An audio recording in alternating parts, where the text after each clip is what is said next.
প্রিয় দর্শক শ্রোতা, আজকের এপিসোডে আপনাদেরকে আমি কুয়েতের সেন্টার পয়েন্টে যে সাফাত স্কোয়ার আছে, এই যে পানির ফোয়ারা, এটা দেখতে পাচ্ছেন আপনারা, এটা নিয়ে কিছু গল্প শোনাই। আশা করি আপনাদের ভালো লাগবে। এই যে বড় বড় বিলবোর্ড, পানির ফোয়ারাগুলি চলমান আছে, অনেক দর্শনার্থী আসছে এইখানে বিকালবেলা। এই পাশটা ইরানি মার্কেট। আমিও আসছি ঘুরতে এইখানে, মাঝে মাঝে এখানে আসি। আমার ঘুরতে অনেক ভালো লাগে, আপনারা সকলেই জানেন।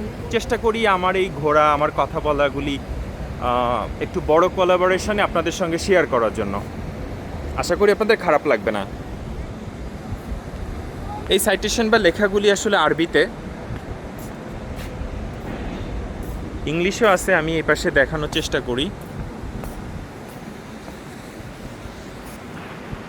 এই যে সাফাত square,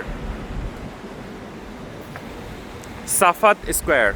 It was the square where trading caravans coming from the desert and neighboring countries used to gather to sell and buy various commodities. By the time urbanization changed the spirit of the shock, many government foundations, warehouses were constructed.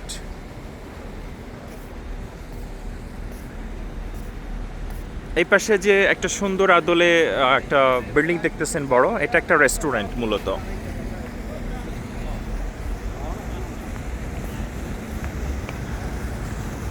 আসলে Kuwait থেকে দ্রুতই হয়তো চলে যাব, কিন্তু স্মৃতি হিসাবে আসলে জীবনের একটা অংশ হয়ে থাকতেছে এটা।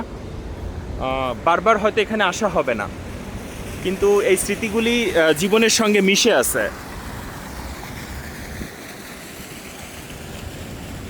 হয়তো যদি কখনো কপালে বা তকদিরে আবার কখনো আসা হয়, হয়তো অনেক চেঞ্জ আপ হবে।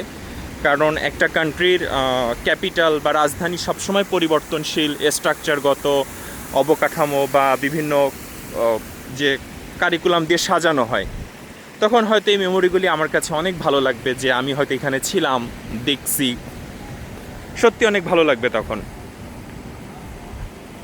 প্রিয় বন্ধুরা, তাহলে আজকে এ পর্যন্ত। আল্লাহ হাফেজ।